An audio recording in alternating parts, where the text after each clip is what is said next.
All right, I'm gonna go ahead and get started. If everybody ready? Right, I'm gonna go ahead and spotlight you, Yadira, and then just admit all, and we can get started.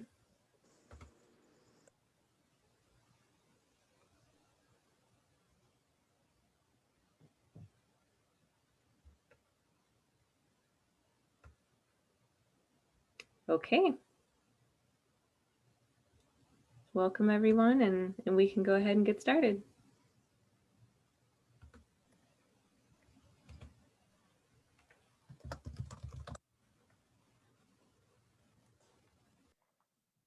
Good afternoon, everyone. On behalf of the Confluencenter for Creative Inquiry at the University of Arizona, we welcome you to our first virtual show and tell event titled the PandemiDiarios, the Role of Community Art in a Pandemic. We look forward to hearing from 3 community artists about their work, process, and evolving role in the creative community, the pandemic.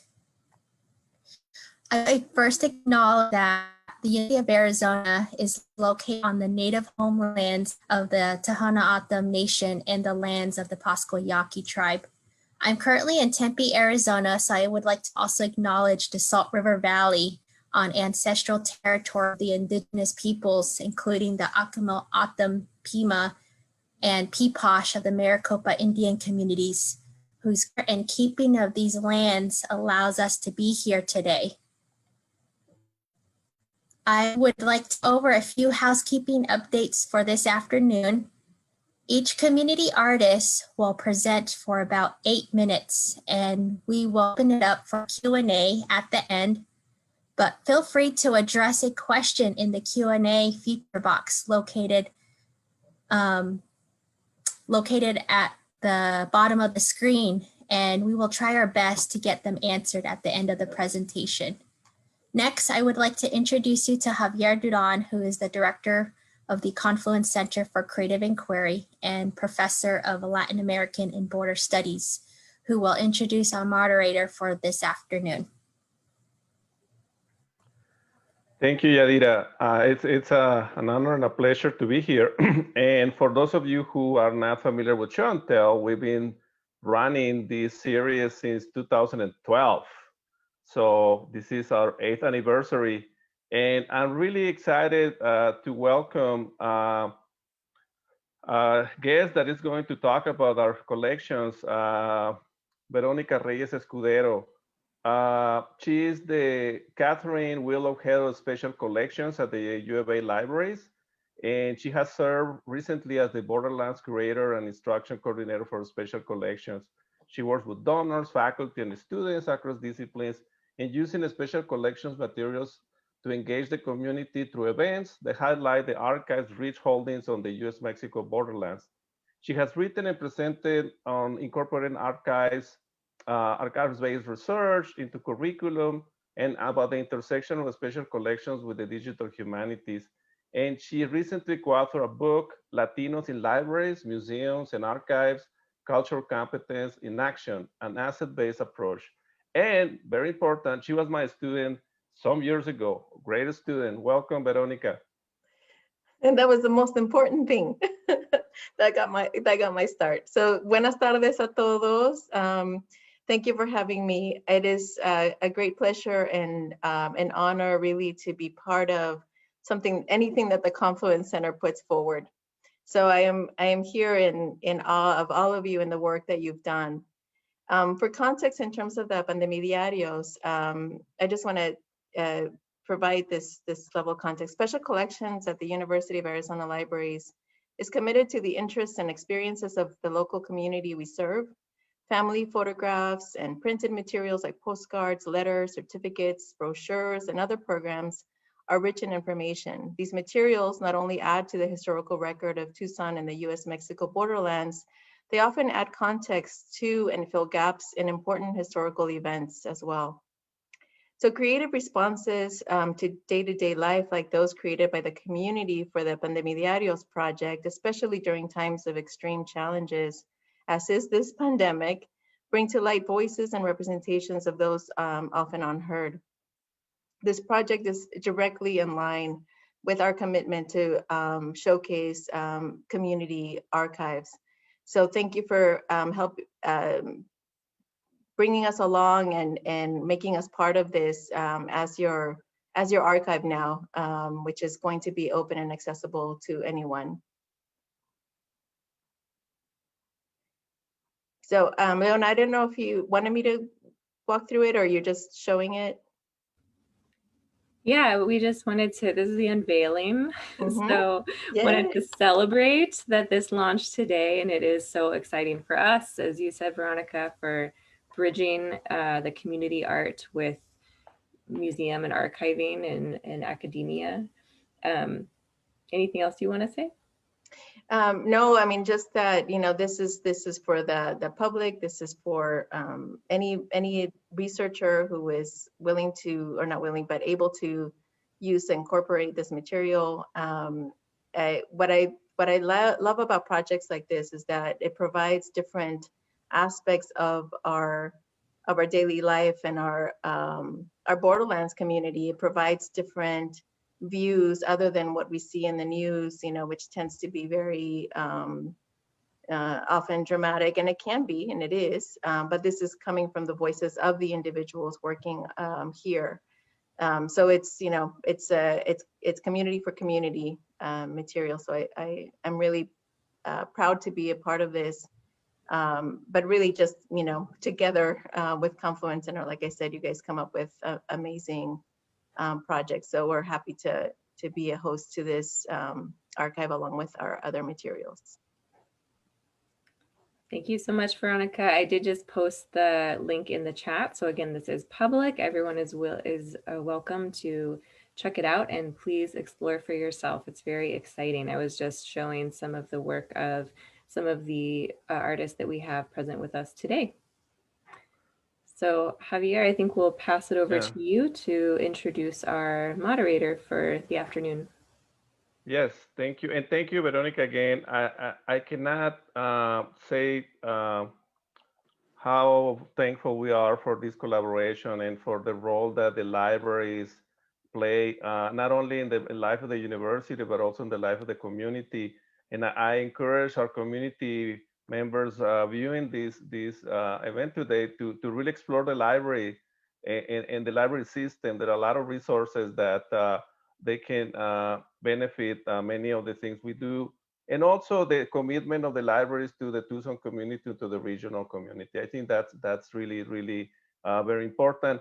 And that's kind of the context in which the PandemiDiarios project began, out of the concern and out of the need for not only for the Confluencenter, for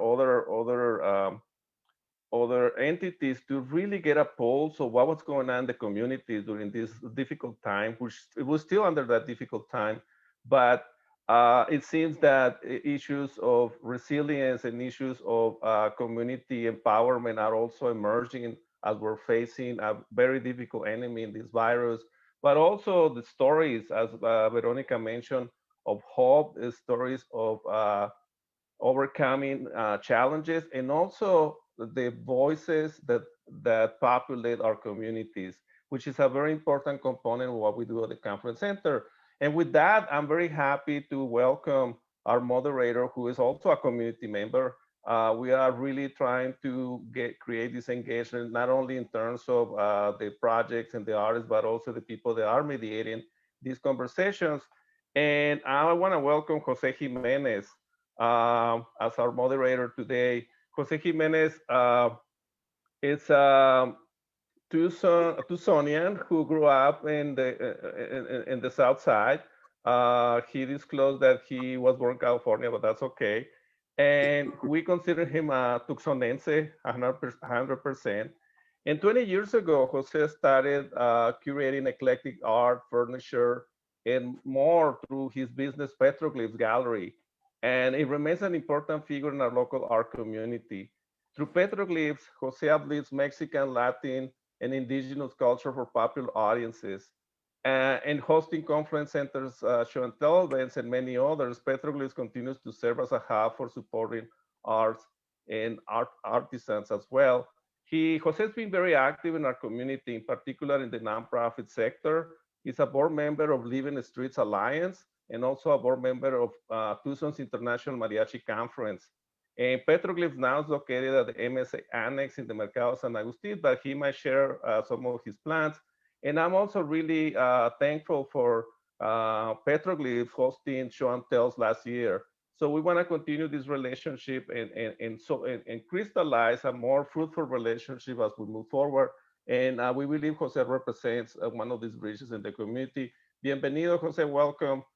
Take it away, and I'm here if you need some MC support. Gracias. Thank you very much for extending the invitation. I am truly grateful. Certainly, this is one of the things that has come out of my business that I truly enjoy. And so thank you very much for that. I love the Tucson community. I love being able to represent art, albeit it all came from literal accident, but we're here now. And now with the pandemic, I think it's highlighted how much more these experiences and these cultural institutions are important to who and what we are as we struggle with how we move on forward in a safe manner and how we introduce art to the world, and really how important it all is to us as individuals moving forward. At least, from my perspective, when all is taken away, I think that art, music, and even food becomes part of what keeps us moving forward and keeps us tied together as a community. If that's all I have. If that's okay, I can introduce the next person.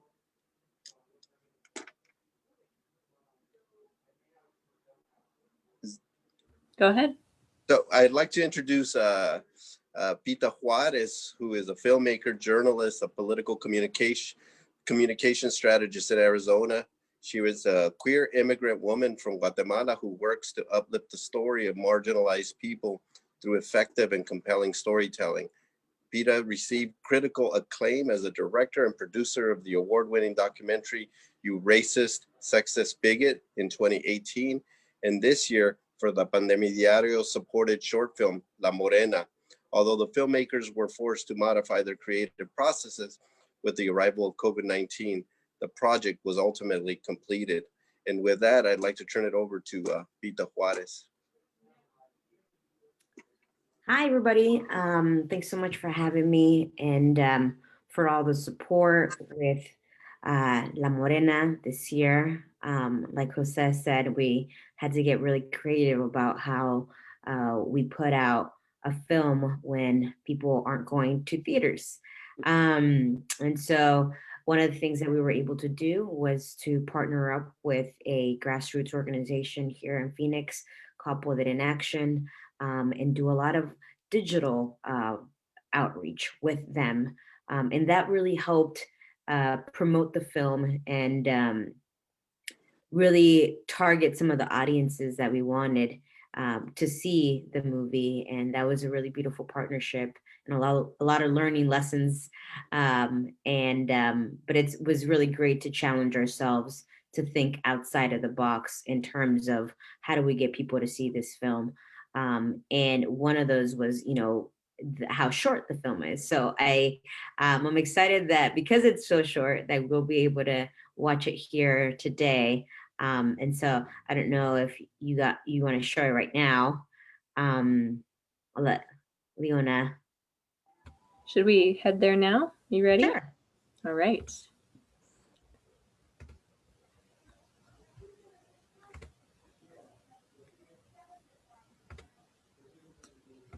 Here we go.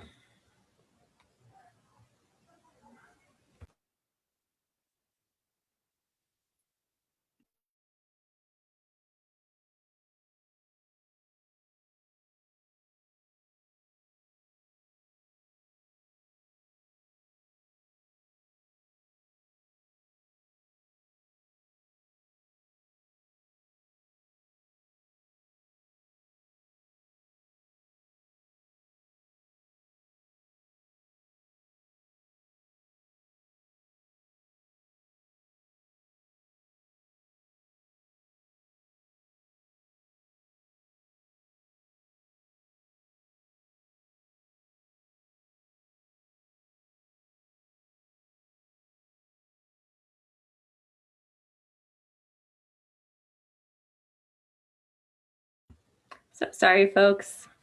I didn't realize that the video wouldn't play if it's muted. Let's start that over, shall we? Let's go. All right, again, La Morena by Pita Juarez.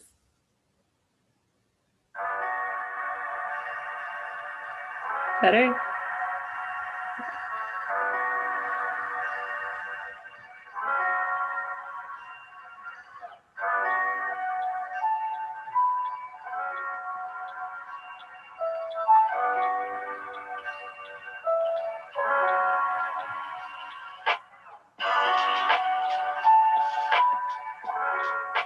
My name is Lucinda Irene Hinojos. My artist name is La Morena.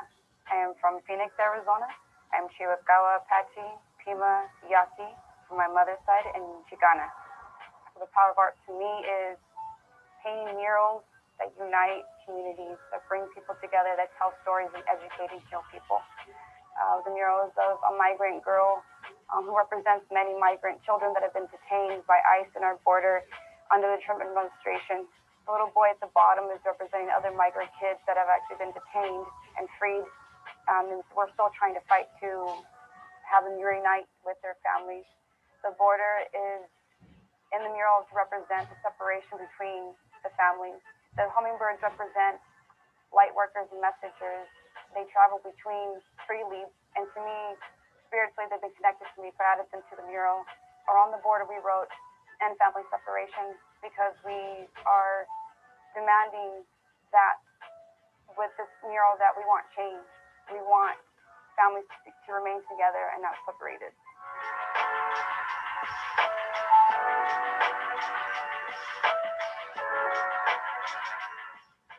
It is a couple feet from our state capitol and a one-way road where people protest and rally and walk through and have to see. Not only that, we have state employees, we have government buildings, we have the Phoenix PD that is down the street.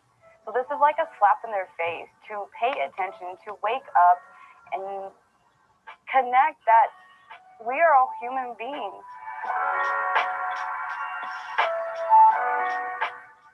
Artivism is me using my platform, which is art. Paintings, murals. Murals create change. This is my way of being a healer. This is the way I know how to heal and help people and send out love, because that's what we need right now.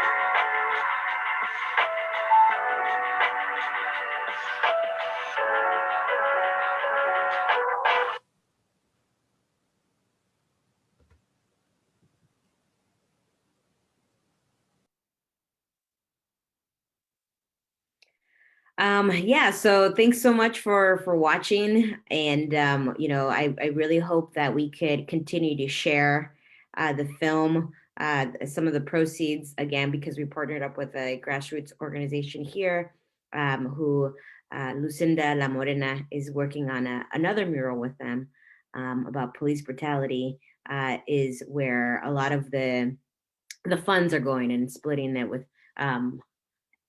them.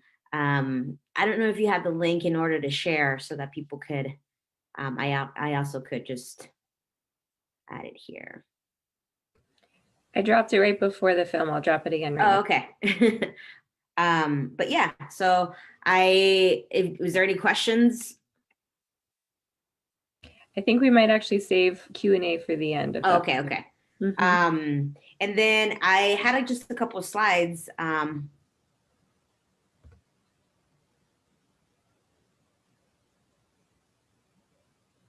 But that's just to give some context to, you know, about the mural and the story. I met Lucinda 2000 last year.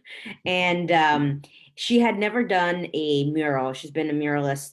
She's been painting for most of her life, but she'd never done anything political. And I think this is a really great example of when we think about messaging and giving a voice to something, that it doesn't necessarily have to be that you're out protesting, but trying to find different ways in order to uplift the same message, right, that people are protesting in a different way. And I think with the mural, it was it's beautiful to see, and it's in downtown Phoenix. I know you guys most of you are in Tucson, but if you come down, it's on Washington and 15th Street. And again, you hear her in the film saying, people and politicians and elected and people have to drive by there and they have to see that mural as a reminder of what migrant children are going through in the border, and not just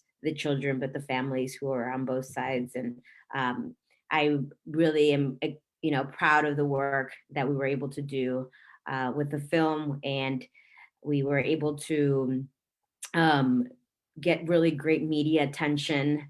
LA Times did a really great write-up about the film and about her, and just a little bit of her story, coming from a domestic violence relationship, and now using her art to heal, and also just to bring in more community. A lot of the murals that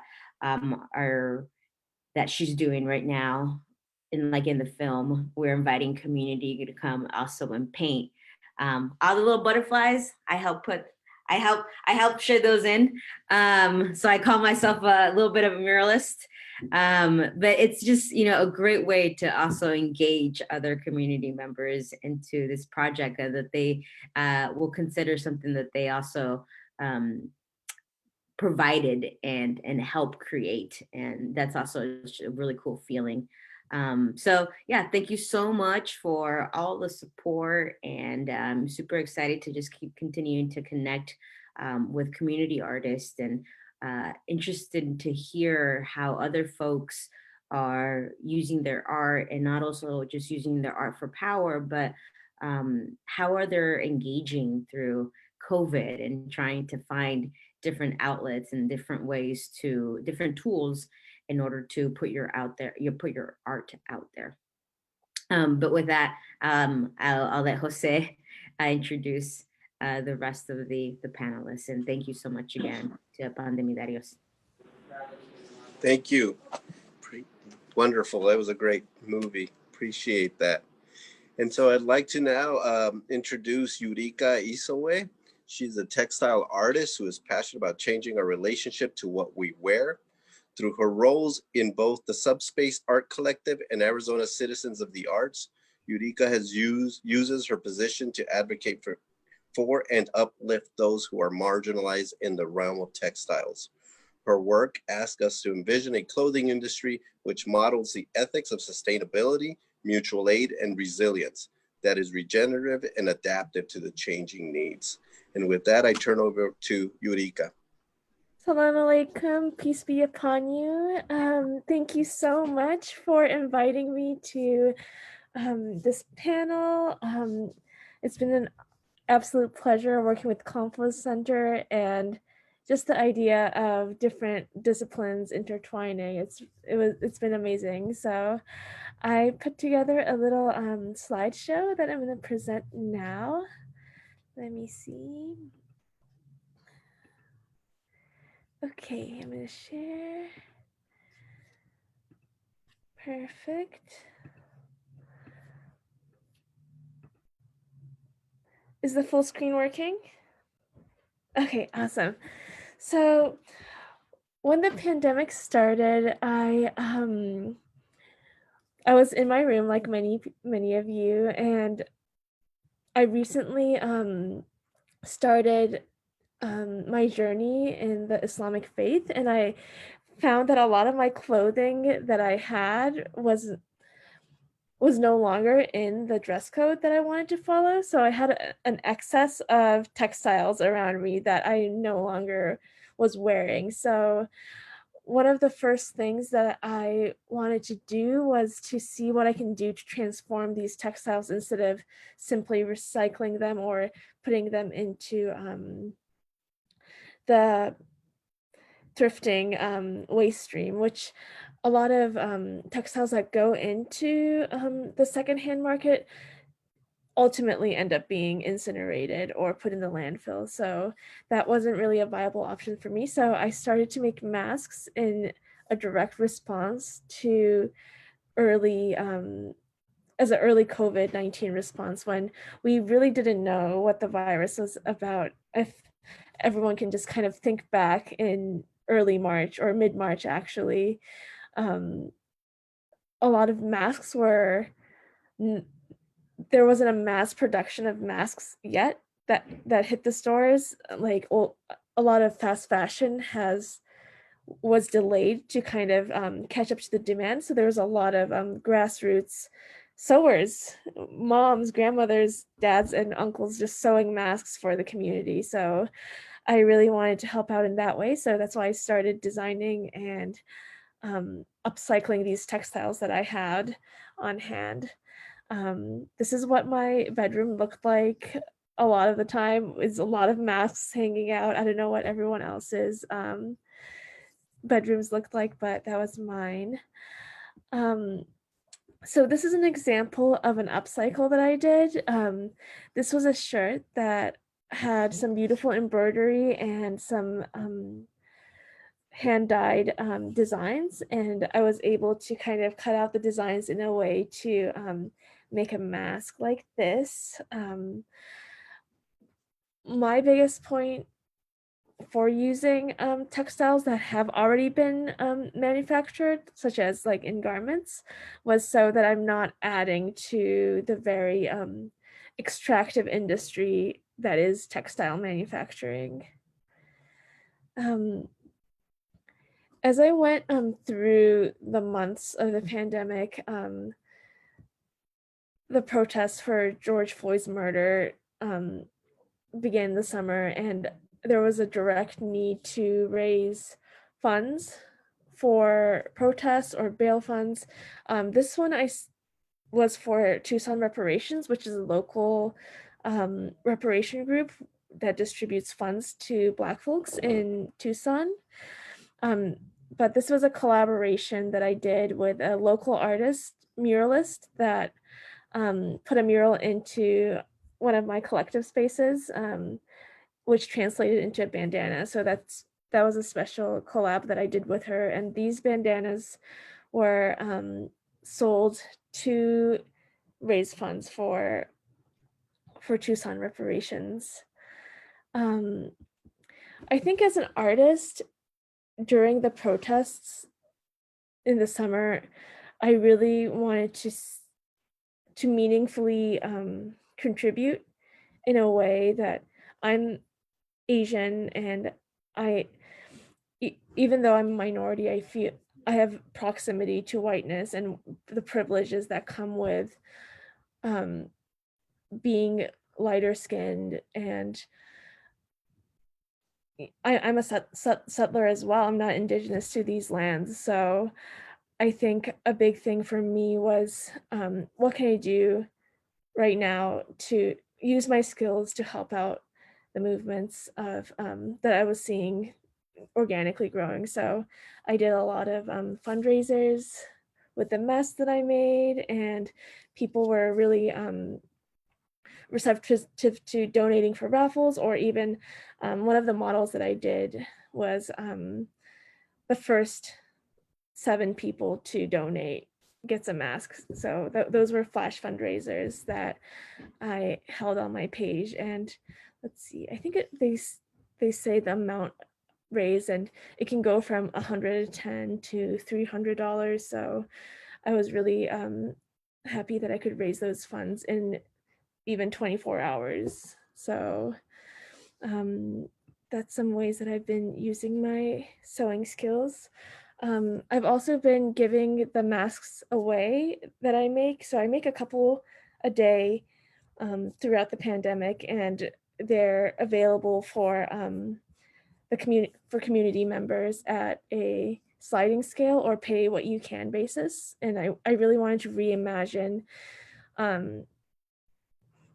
a type of exchange outside the system of capitalism, because honestly, I would rather just trade masks for oranges that you grow, and I really want to just escape from commodifying our labor. So that's something that I've been practicing, and that's it for my presentation. So I'm just gonna exit out. Oops. Oh my gosh. Stop share.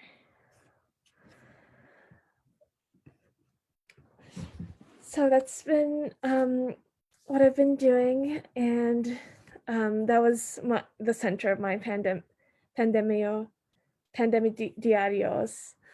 So thank you so much for the opportunity to present, and I'm excited for any questions later. So I'll pass it back on to you, Jose. Thank you.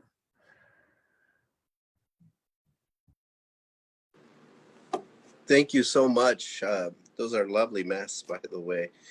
We'll have to talk. I don't have any oranges, however, but we'll figure it out. Next, I'd like to present Mel Dominguez. She's an artist, muralist who work as a direct expression of Chicanx culture, political issues, social issues, and environmental issues. In 2018, Mel opened Galeria Metotera in the city of South Tucson as a community art space that focuses on uplifting local artists of color and holding a safe space for all. In 2020, the temporary closure of the gallery mandated a new creative approach.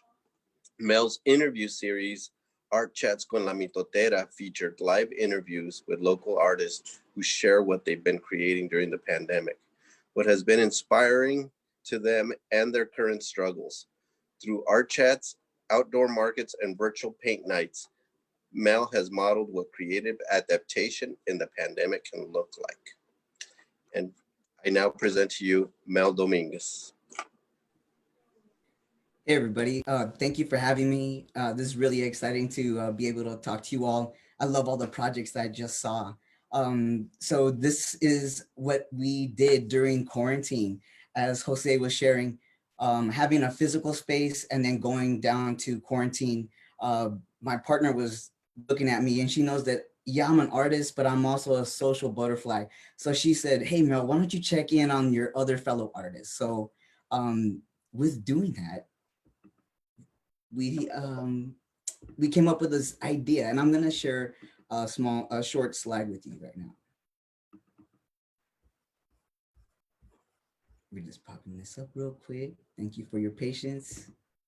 So we called it Art Chats con la Mitotera, and that name actually came about because there's many reasons. One is I'm always at the right place at the right time, and I get to hear what's going on in the neighborhood with my community members down in the city of South Tucson, and also because I like to chit chat. So it was very fitting to call it Art Chats con la Mitotera. So that's a little bit of background. So on the next slide is a little bit of our pre-COVID events. And, you know, coming from, I'm a transplant from Los Angeles. And so coming to Tucson, Arizona has always been a blessing, and having a blessing was this shop. It's 1,200 square feet. And that enabled us to really give space to not just me as a local artist, but to the community to have like deep discussions about like gentrification and things like that. But to also provide a space for Selena fans for a paint night, painting Selena, and it was awesome. And we had many different variations of paint night, and we covered all the Latinx icons. But it was nice. We got to chit chat and meet new community members, and it was so fantastic. But we also were having mercaditos. So we have a nice sidewalk in front of the shop. And so we were like, let's put all of our artists, vendors, let's put them out there. You know, let's start sharing them with others, because there is a large tourist base here. And there's a lot of folks that like to buy unique gifts. And why not from an artist? So because we had to rethink how we were going to reconnect and really touch base with these artists, we went through a list. We're like, let's get all of our friends, our local artists, our vendors, and let's set them up on a date. And I wrote down these pre-questions, and then I started calling them, which was really funny because I'm not a phone person, but I wanted to get my artist pals to be really comfortable for when we actually interviewed them online live. And so it took quite a bit of time, but it was really fun because even some of the local artists that I've known for a while, I got to know some just new interesting things that we hadn't discussed before in the past. So that was nice too, to really touch base with some of my close friends. And then because we were receiving grants and assistance, like for the PandemiDiarios, we invested in a stand with a light and something to hold my little cell phone. So thank you for that. That really helps because Melissa does not like to hold my phone. So that was really cool. And then these are just a few of the artists. This is what it looked like on Instagram Live. They were just two of our faces and we were like, hey, what's up? And sometimes it was really awesome. And now I'm talking about the way they handled the other end.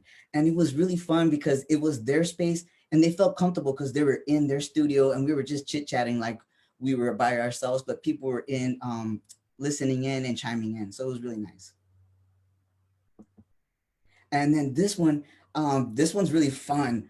We actually work a lot with Nuestras Raíces, and that's a Pima County Library here in Tucson, in Pima County, right? So these are two of our favorite librarians, and we were interviewing them. I'm gonna share a short clip with you now.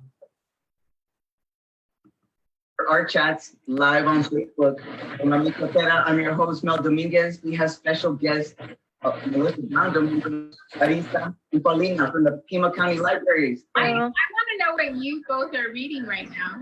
Sometimes like I have a hard time really like focusing on things. So I like to just kind of pick up like poetry. I can things that I can. So I have, of course, Mariposa, which man, I can't even tell you how much I love this book and how like therapeutic it is. So I really encourage anyone who loves, and I'm not really super into poetry, but this is like powerful, like empowering stuff.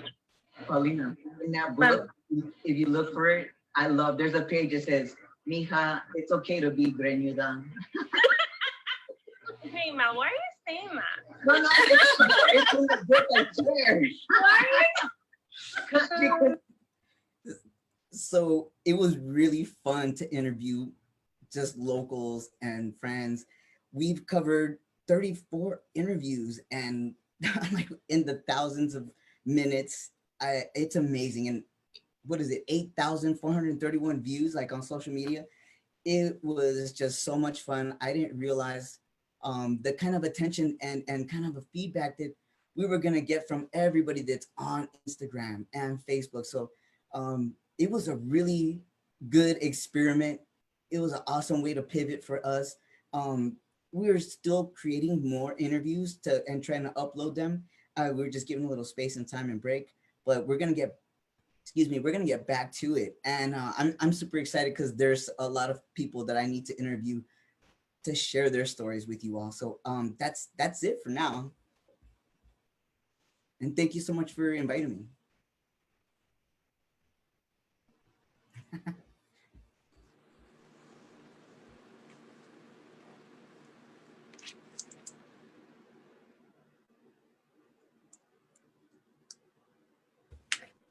Are we ready to move over to question and answer?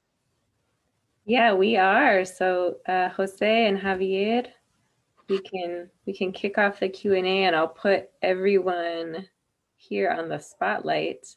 And just a reminder to everyone who's here, we would like you to stay muted, but please use the chat for comments, questions, thoughts, responses to what you just heard. And we will all be keeping an eye on the chat.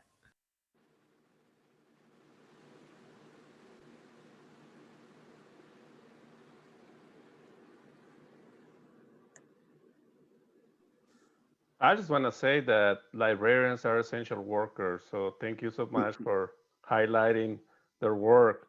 And also, we're really always excited to work with our librarian colleagues, not only in Pima County, but also here at the U of A. So that's always a good, one of our constituents that follow what we do in show and tell, especially. So thank you for that.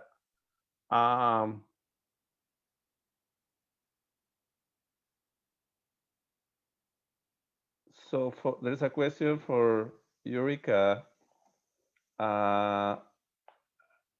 Did you sew before the pandemic, or did you teach yourself this year? Is the question for you.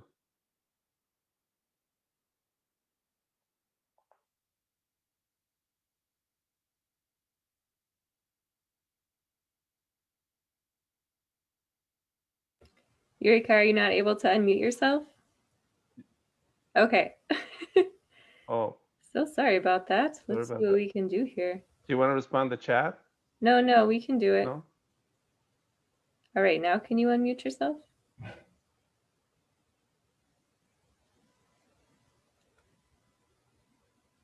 Oh, it might be the computer. Feel free to put an answer in the chat. I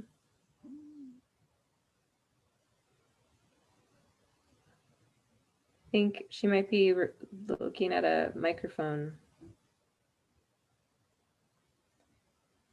Perhaps we'll go on to the next question and come back. Sound good? Okay. There's a few more questions here popping up. Man. You know what? I love working with the library, and the process working with them is really just going in and introducing yourself to the librarians.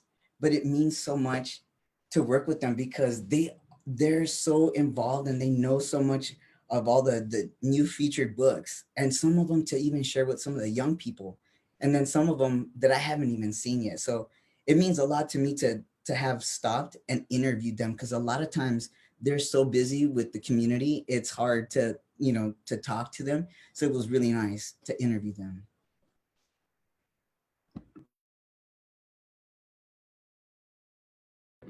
And it's also pretty amazing that they're being kept in the archives now, because that just makes it even more super special to have these stories saved, because a lot of them were super intimate about the artist space, and even with the librarians, because they're busy when their community gets to go and visit them, and to have to be there and it be so distant from everybody. It was really nice to have that be like kind of like a timestamp or a time capsule kept for all of us to see how we grew and what we did to pivot during this time.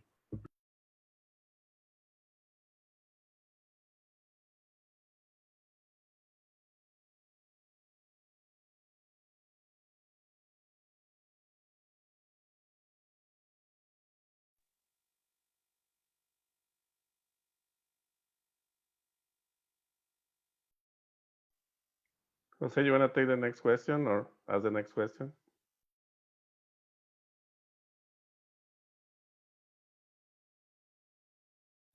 I'm not able to see the questions. I may be missing them somewhere.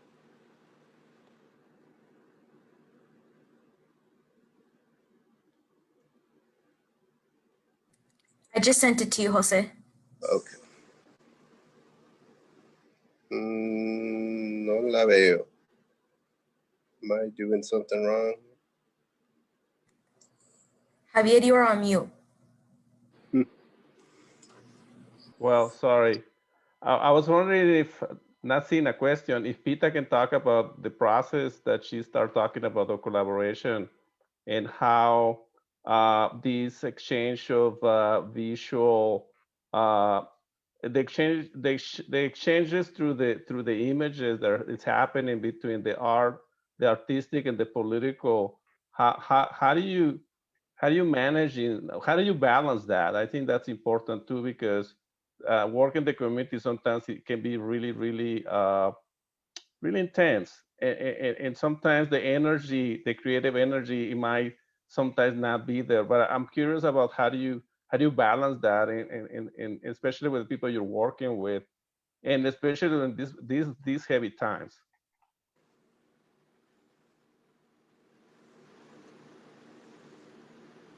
So how do you balance the creative la pregunta? energy and the political energy, I guess it's, yeah. So how do you balance the political energy? Okay.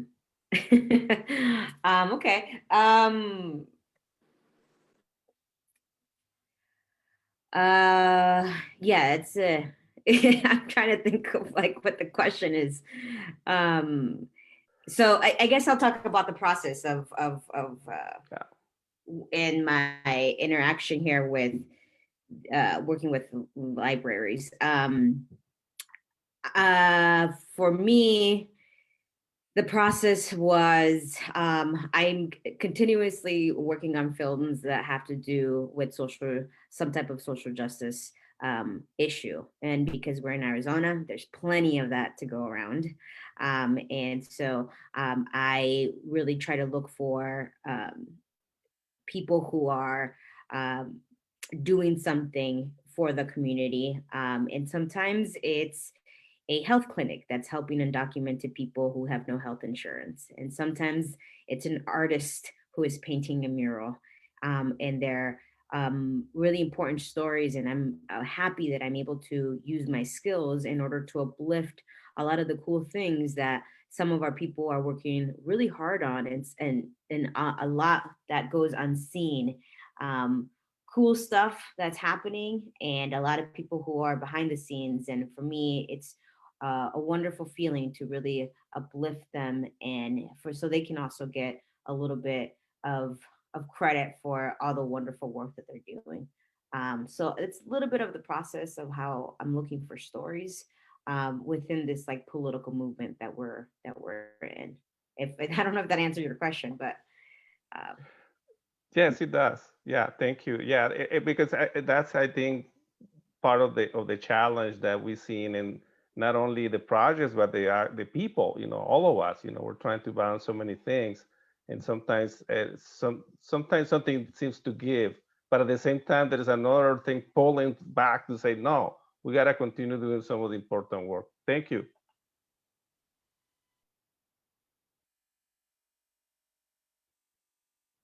So just to verbalize Eureka's answer here about whether she was sewing before, she knew how to sew before the pandemic, but learned a lot more with the help of her mother. Thank you, Jose. I'm able to speak now.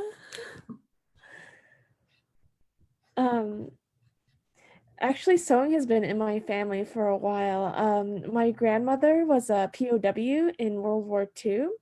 And when she got back to Okinawa, where she was living before, she only knew how to sew, but her first way to kind of get back into financial stability was sewing pants from cloths that she had.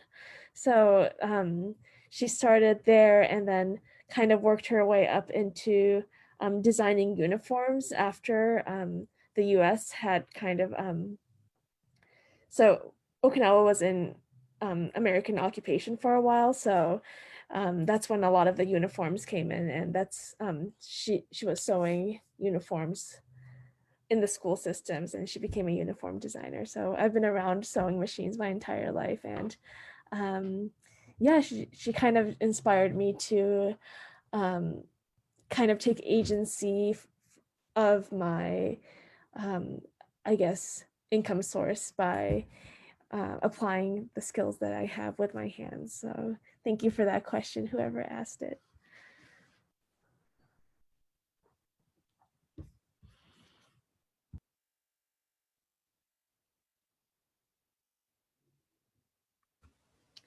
Looks like there's a question for Mel in the chat. Yeah, I saw that. Thank you.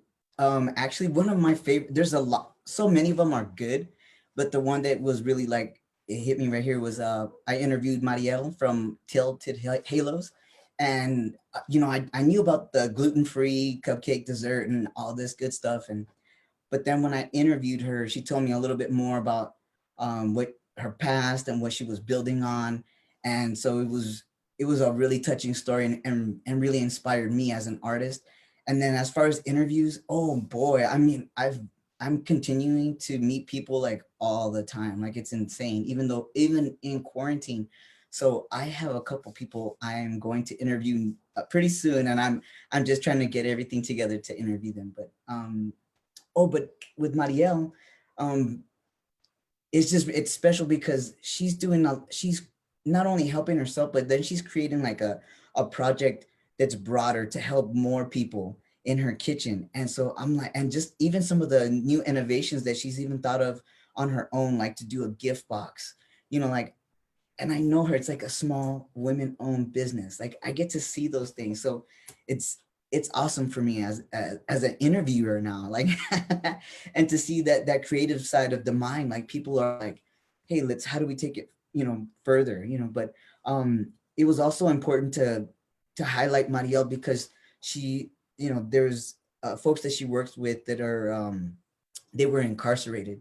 So there's not a lot of programs like that. And so knowing that program that she's, pushing that forward, that's amazing to me. And she's doing that right now during quarantine. So having these sort of interviews is just really important for me to dive in deep with these folks. But even if you're out there today and you have somebody you think that I should interview, send it to me, because I would love to. There's so many people.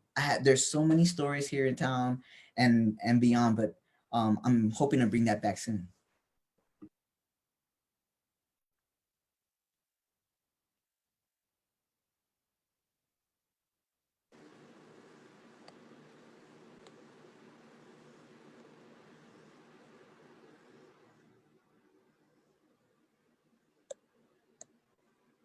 Did anyone see the question of if anyone has seen any opportunities during the pandemic that they don't think they would have seen otherwise?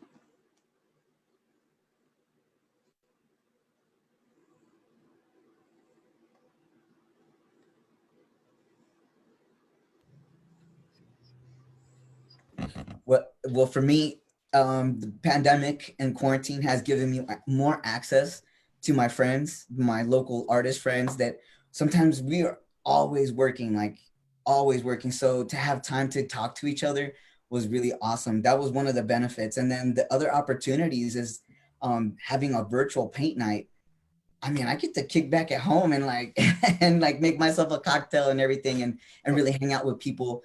And not just people in town get to participate, but since it's online, I get people from all over the United States. So it's created a really great opportunity for me as an artist. I think for me, the pandemic really has shown that grassroots and mutual aid is really all we have when I feel like when it was really critical, a lot of support systems that the colonial government has set in place didn't work out at all for many people, and a lot of crucial aid was withheld. So it really, I'm 26, so I don't know a lot about the world, but I think it made me realize that I really want to keep strengthening the community that I have around me where I can help out. So I think that kind of opened my eyes and drew my practice very local. So that was a really unexpected, but like a great wake-up call to have. For me, it was definitely a little bit of like what Mel said. People are doing a lot of traveling during the year. So to be at home and really be able to collaborate with new artists has been really great. There's been a lot of new collaborations, and I don't think that would have happened if sometimes you don't slow down a little bit and really see that there's talent all over and sometimes closer than you think. I've had been following a couple of artists and people who I really admire on Instagram, and finally got to do some collaborations with them. And that's been really exciting for me. And from that, created another network of finding other women who were also creatives, and built a women's media collective of all women of color who do from, media, traditional media, to, murals, and are doing posters and are photographing. And that has definitely been a treat for me, in order to really feel a place of belonging when we're talking about media, especially film. Most of the people who are out there doing these things are typically men, and mostly white men. And even when writing stories about Native people, I was recently in a committee and I had to pick some films and the topics were great. People were talking about Native votes and Indigenous people, and then you look at who is directing them. And it's, your clear image of a Patagonia ad. And although I'm honored that people are looking into the stories, I am a true believer that we should be the ones telling our stories. And so collaborating with other women of color has been really, it just feels good. And I hope to continue to do that more. And I think that that's something that has definitely come from this pandemic of just slowing down and really investing in my own people, in my own community, when we're talking about art, and also thinking about investing in artists and what they're doing. And I have been really trying to look at more grants. Also, how do we teach people about artists and about money, and because this is their business. When we're writing grants, who are the people who are reading those grants, and there's a way to write them, and like it's all these different things that have made me really realize that more investment needs to continue when we're talking about artists, especially artists of color, who sometimes there's language barriers, sometimes they've never written a grant, but it's like taking that time to really invest even ourselves, of, when I'm talking to younger folks who are going into filmmaking or journalism, thinking about all the things that happened to me that I wish somebody would have told me, and just taking the time. And I feel like with this, even now, right now with this panel, we're taking the time to really collaborate and share what works and what doesn't, what makes us happy, which is interviews, and that makes me happy too, or making clothing. And so I think that's been something that I've been really grateful within this quarantine.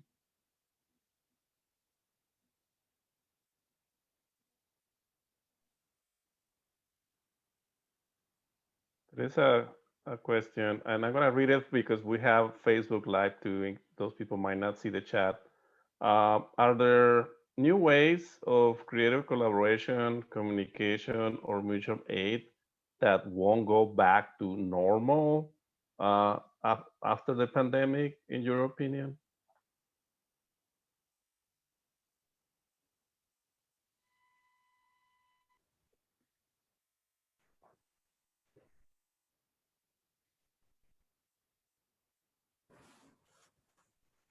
This is for the three of you. Oh, cool. Well, with mutual aid, we worked with is it South Tucson, South Tucson Food Co. And they provide food to folks in the city of South Tucson or just South Tucson. And then we've worked with other collaborative, like with other groups to do gifts for students in the city of South Tucson. So there's been a lot of collaboration that way. And I think that Tucson is that way. And I think that that'll happen afterwards as well, because we're keeping them posted on what we're up to. So I feel like there will be a continuation of this. What has come about through the U of A too is they're figuring, so COVID-19 is like the plague. So after the plague, there's a renaissance. So they've already selected a couple artists, myself included, and to create pieces of artwork that were inspired by the Renaissance. And so I chose the scholars, right? And I did my version. My version has community scholars, because I think that that's the strength of the community, is that how much the university and the community are intertwined. Like the communities, the university is not bound by the classroom. The classroom is like all over the community. And so that makes it cool. And I think that that's how we're going to continue to collaborate here.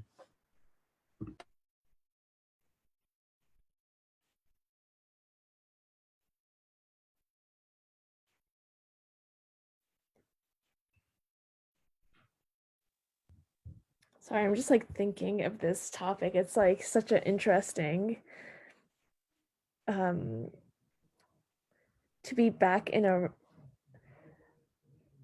to what is normal versus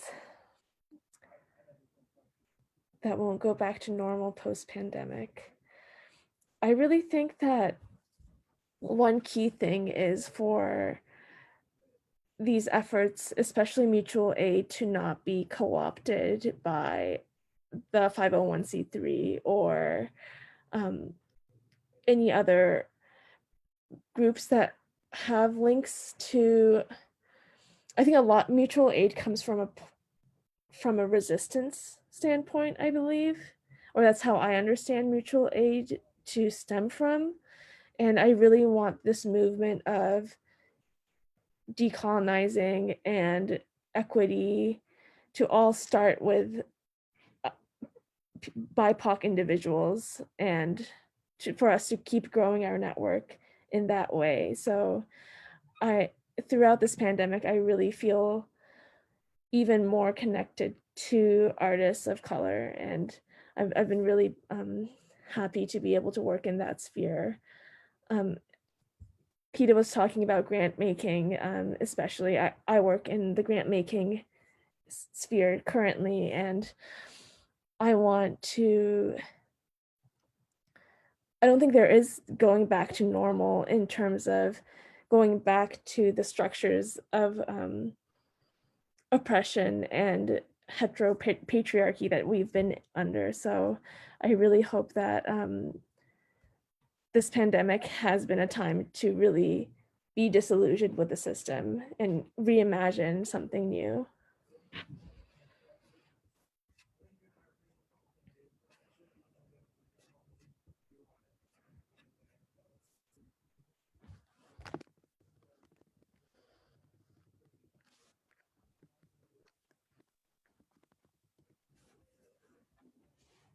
Peter, you want to comment on that?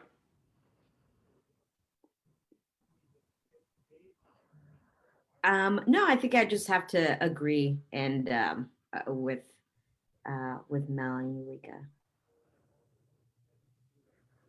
Yeah, it seems that the new normal, it's not going to be the old normal, and obviously there's going to be still a lot of structural and financial challenges in society that are not going to be fixed immediately. And as Eureka mentioned, the old way to do things, ours is not going to be enough to really even get back people to where they were, right? So, and at the same time, we understand that the way that things was problematic in terms of the way that some of the structures were working. So this is suggested an opportunity to rethink some of these systems and to galvanize, I guess is the word, some of these relationships and some of the things that of the learning experiences that this time has brought. And there is a question about when are we going to collaborate, the three of you from Mel. I'll let you answer that if you want.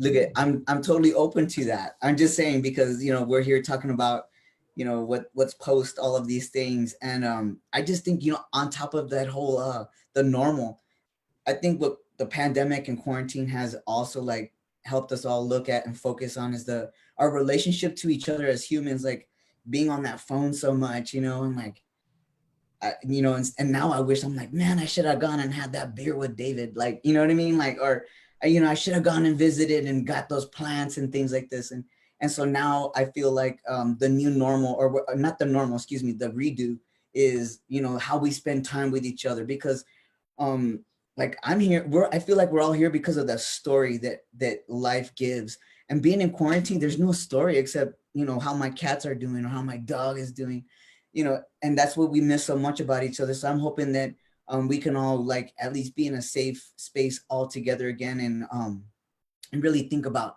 how we spend together time with humans.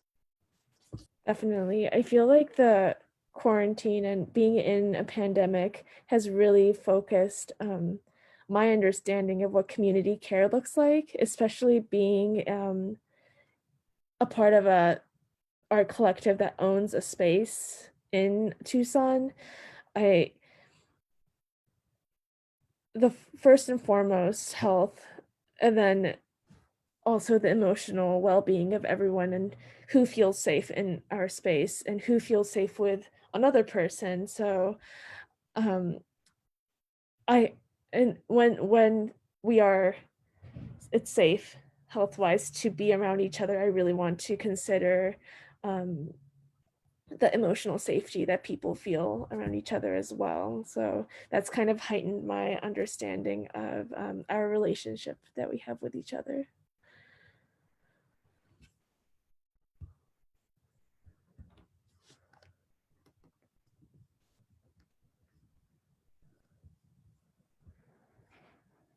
That's great. I want to give a couple of minutes to Jose in terms of also ask him that question too, since he's sort of restarting the project of petroglyphs, and it's been a very difficult year, not only because of the pandemic, but also because of the unfortunate events that happened at his old shop. And Jose, you want to just also talk a little bit about how you see this collaborative future a little bit? Yes, absolutely. So to elaborate a little bit on the story that Javier was alluding to, for those that don't know, I've been in business, I think 21 years now. I've lost track. But in May of 2019, my store burnt down. I had a store in the Los Barrio and it completely burnt to the ground. I came back to the Mercado or the MSA Annex the day after Thanksgiving, and it was going great. And then the pandemic shut me down in St. Patrick's Day. And so I've had to give a lot of thought to who I was, why I did what I did. And actually, and for the pandemic, more than even the fire, I actually considered quitting and packing it up for the first time ever. For those of you that know me, I love my business like a person. And my wife will attest to that. And I have always enjoyed it. And I didn't always quite know why. And what I've discovered is that doing this and talking to people such as yourselves is what I truly, truly enjoy. So for myself, since I stayed in the business and as long as I could afford to stay in it, I, as a form of collaboration, is to come back and double down on service to the artisans that I work with and service to the customers. Because I think as a society, we need more than just stuff. And I think, or at least I believe that we move in the world and we buy here or we go to a barbershop there or a bakery or what have you, because of the connections that we have and the roots that we have in the community. And for myself, I've always been very service oriented, but my intention is to come back and figure out how to almost double down and create that flow that all my efforts mean something moving forward. So. Thank you for sharing that. And we are really committed to continue our relationship with Jose and with Petroglyphs. And hopefully by the time that we're able to meet in person, we'll gather at the new space or the old space, Renew, according to what you told me. Yes. And so I think that'd be a great opportunity to also do a PandemiDiarios grand reunion with everybody that received the funding. I think that'd be an amazing opportunity to not only build community, but also celebrate community like we have done in the past. And I'm gonna take this moment to thank the people that make this possible. I work at the Confluencenter, but Yadira Caballero, Yasmin Vasquez, Leona Davis, Christian Rubalcaba, Juan Valenzuela, and Ben Hurte Parati are the people that make things happen, the Confluence team. And thanks to them, we do so many things, and we're able to really reach out to places that sometimes are not within reach. But I'm really thankful for their work and dedication and commitment, especially during these hard times. And I also want to say that it's been an interesting effort. Next year, we're going to be 10 years old. The Confluence Center has been resilient in terms of being an organization that at some point looked like an imaginary story. And thanks to you, all of you, things happen at the Confluence Center. And these type of events are a testimony of how much the university needs to engage and invest in the community. It's good to talk, and we can do a lot of talking, but we don't actually engage with the community. There is no results, right? So that's one of the principles and one of the guiding values of the Confluence Center, and we continue to get recognition, but it's thanks to you and the work of the many of you do. And our job is basically to broker and present and facilitate the work, because the work is happening in the communities, it's happening with the families, it's happening with the collectives, it's happening in the political activities, and also in the resilience of our communities that we keep facing obstacles, and yet here we are, and we can be optimistic a little bit as things hopefully would improve in next year. But we need to remain. The work is not going to stop. So that's one thing that is clear. If there are no more questions, I think I'm going to take this opportunity to thank everybody, and also invite you to our next show and tell. We're going to be doing this series in the spring. Stay tuned. We're gonna do the programming, and yeah, we're gonna be basically featuring community artists in the spring 21. That's gonna be our commitment to the community and to the projects. And also, don't forget to visit the collections and the library websites for more information. Erika just put something on the chat. Erica is part of the libraries and says, on behalf of my cousin's special collections, Randy Johnson, Lisa Duncan, who work on bringing these projects online. It's one of the best part of our work to be able to preserve and make available voices and stories from our community. We have a strong commitment to ensure that multiple voices are reflected in an archive and the historical record. We strive to reflect and represent the actual makeup of our community in this region. Archives document the heights and lows of the human condition and help connections with one another. Archives are simply about us. That's a wonderful way to frame the work and the collaboration. And thank you so much. Muchas gracias a todo el público que nos visitó y nos está viendo. And we look forward to our series and to have you and promote the work. And also ideas. You know that you can reach out and let us know you have an idea about a project or potential collaborations that might exist, and also some guidance. Sometimes we come across some interesting contacts that might be of benefit, either in the film industry or the cinema, or so reach out and let us know what's going on. Again, my thanks to the team, to the presenters, to Jose for helping us moderate, and we look forward to seeing you in el Año Nuevo. Hopefully, Año Nuevo virus viejo, we hope, and we can continue to try. Please stay healthy and stay true to who you are, and be very careful out there. Muchas gracias, and thanks again. Bye-bye, everyone. Bye. Thank you. Thank you. Thanks so much. Bye-bye. Bye.